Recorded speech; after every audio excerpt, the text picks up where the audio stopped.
যে সমাজে ওলামাদের কষ্ট থাকবে না সেই সমাজের কোনো মানুষ শান্তিতে থাকতে পারবে না।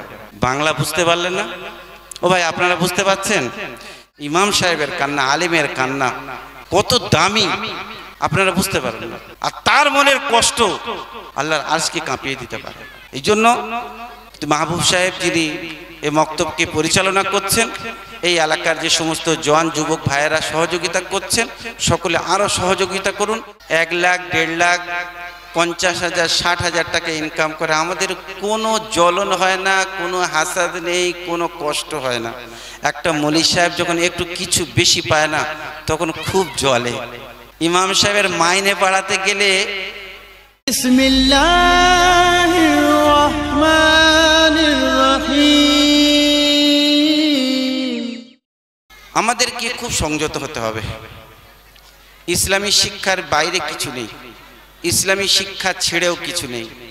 আল্লাহ রাসূল সাল্লাল্লাহু আলাইহি সাল্লাম যে শিক্ষা আমাদেরকে দিয়েছেন, যে সুন্দরতা শিখিয়েছেন, যে সংস্কার আমাদেরকে দিয়েছেন, সেই সংস্কার আমাদেরকে নিতে হবে। এর বাইরে যা কিছু করি না কেন সবটা ভুল হবে। আল্লাহ রাসূল সাল্লাল্লাহু আলাইহি ওয়াসাল্লাম তিনি আমাদেরকে যে সামাজিকতা, যে রাজনৈতিক জীবন থেকে শুরু করে পারিবারিক জীবন থেকে শুরু করে সুষ্ঠু যে একটা সুন্দর বিশাল ব্যবস্থাপনা আমাদের সামনে রেখে গেছেন, এর বাইরে যখনই আমরা যাব, যতটা যাব ক্ষতিগ্রস্ত হব, লাভ কিছু পাবো না। এই জন্য আজকের এই মক্তব আল্লাহ রাসূল সাল্লাল্লাহু আলাইহি ওয়াসাল্লামের শিক্ষাকে এগিয়ে নিয়ে যাওয়ার একটা বড় মাধ্যম। মক্তব শুধু মক্তব নয়, এখানে একটা বাচ্চাকে, মায়ের পেট থেকে আসা বাচ্চাকে সুন্দর একটা মানুষ তৈরি করা হয়, তাকে ইসলামী শিক্ষা দেওয়া হয়। যে শিক্ষার বাইরে কোনো শিক্ষা মানুষের জন্য আখেরাতের জীবনে কোনো কল্যাণ বয়ে আনবে না। দুনিয়াতে তো আছেই আছে। এই জন্য এই যে মক্তব কায়েম হয়েছে, এই মক্তবকে আরো সুসংগঠিত করুন, আরো সুন্দর করে তুলুন। এই মক্তব প্রতিটা ব্যক্তি, এই এলাকার যত মানুষ আছে সকলকে ভাবতে হবে আমি এই মক্তবের জন্য কিছু করব। আমার বাচ্চা থাকলে এখানে দেব, আমার বিবি থাকলে এখানে পড়াবো, আমার বোন থাকলে এখানে শেখাবো, আমার মা থাকলে, দাদি থাকলে তারাও শিক্ষা এই মক্তব থেকে নেবে। সম্মানীয় উপস্থিতি, আজকের মুসলমান জাতির অবনতির মূল একটা কারণ অত্যন্ত বিচক্ষণ ব্যক্তিদের দ্বারা যে কথা সামনে এসেছে, পুরো পৃথিবী জুড়ে সার্ভে করা হয়েছে, মুসলমান জাতির অবনতির পিছনে সবথেকে বড় যে বিষয়টা কাজ করেছে সেটা হলো ইসলামী শিক্ষা থেকে দূরে সরে যাওয়া, ইসলামী শিক্ষায় শিক্ষিত না হওয়া, আল্লাহ রসুলের শিক্ষাকে অগ্রাধিকার না দেওয়া, আল্লাহ রসুলের শিক্ষাকে নিজের জীবনের সঙ্গে না মিশিয়ে নেওয়া। আর জাতির এত অবনতি কেন, কি কারণ? মূল কারণ হলো এই জন্য এই শিক্ষা আল্লাহ রসুল সাল্লাল্লাহু আলাইহি সাল্লামের শিক্ষাকে হাসিল করতে হবে, শিখতে হবে, সকলকে শেখাতে হবে। হালাল হারামের মধ্যে যে ডিভাইড করা হয়েছে, যে ডিফারেন্স আছে, সেটাই মক্তবের মাধ্যম দিয়ে, ইসলামী শিক্ষার মাধ্যম দিয়ে সে শিখবে। মোনাজ্জাম মক্তব গাজীরহাট নিঃসন্দেহে আজকের যে সুন্দর একটা পরিবেশ দিয়েছে, যে স্টেজে আমরা এসেছি, বসেছি, আমি স্টেজটা দেখেই খুব আনন্দিত হয়েছি। যথেষ্ট বড় সড়ো এবং মানুষের এই যে আনাগোনা, মায়েদের উপস্থিতিও কম নেই। আমার বাবাজিরাও এখানে আছেন, সকলকে অসংখ্য ধন্যবাদ। এই মক্তব আপনাদেরকে আরও মজবুত করতে হবে, মহিলা মক্তব গড়ার জন্য আপনাদের ফিকির করতে হবে। যে মুআল্লিম সাহেব পড়াচ্ছেন, আমাদের একটা রোগ আছে জানেন, একটা রোগ আছে। রোগটা হলো এই যে চাকরিজীবীদের দেখে আমাদের ঈর্ষা হয় না। 1 লাখ, 1.5 লাখ, 50,000, 60,000 টাকা ইনকাম করে আমাদের কোনো জ্বলন হয় না, কোনো হাসাদ নেই, কোনো কষ্ট হয় না।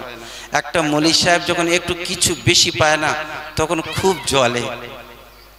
ইমাম সাহেবের মাইনে বাড়াতে গেলে চাকরিজীবী মানুষ যারা নিজের জীবনের সব কিছুকে তারা হাসিল করেছে, ঘর বাড়ি থেকে শুরু করে তার সংসার ফ্যামিলি সব কিছু সুন্দরভাবে চালিয়ে নিয়ে গেছে।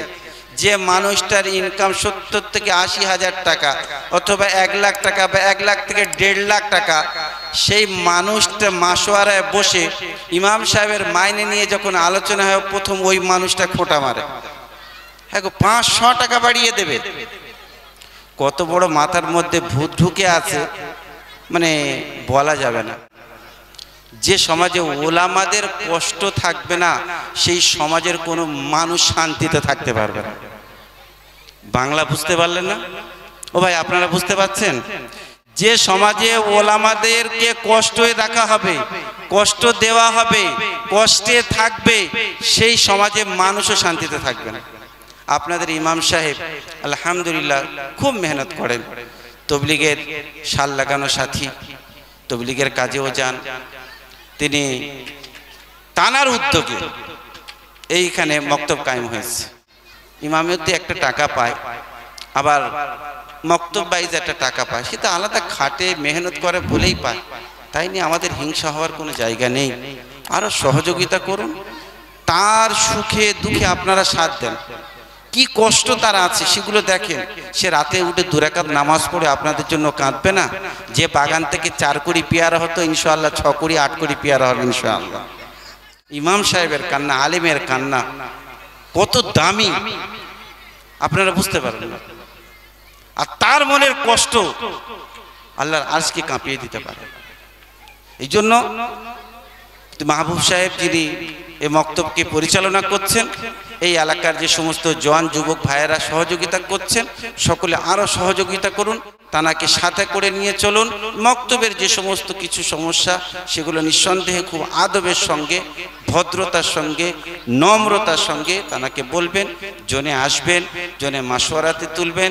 এটাই আবেদন আপনাদের কাছে। সকলেই সহযোগিতা করুন। এই এলাকায় যত পরিমাণ বাচ্চা আছে, আমার মনে হয় এখনো বহু বাচ্চা মক্তবে থেকে দূরে সরে আছে। সকলের কাছে আবেদন যে আপনারা মক্তবে যে সমস্ত বাচ্চারা এখনও দাখিলা করায়নি, ভর্তি হয়নি, সমস্ত বাচ্চাকে পাঠান। এবং মহিলা মক্তবের জন্য আরও একবার করজোড়ে আবেদন করব আপনাদের কাছে যে আপনাদের প্রশস্ত জায়গা রয়েছে, সুবিধা রয়েছে, মানুষের হেল্প পাবেন আপনারা। এই জন্য একটা মহিলা মক্তবের ব্যবস্থা করুন, আমাদের মায়েদের পড়ার একটা ব্যবস্থা করুন। আল্লাহ তাবারক ওয়া তাআলা আপনাদের ইহ জীবনে এবং পরবর্তী জীবনে উভয় জগতে উভয় জীবনে যাতে সফল হতে পারেন সেই দোয়া এবং সকলের আশীর্বাদ রেখে কথা শেষ করছি। ওয়া আখিরু দাওয়ানা আনিল হামদুলিল্লাহি রাব্বিল আলামিন।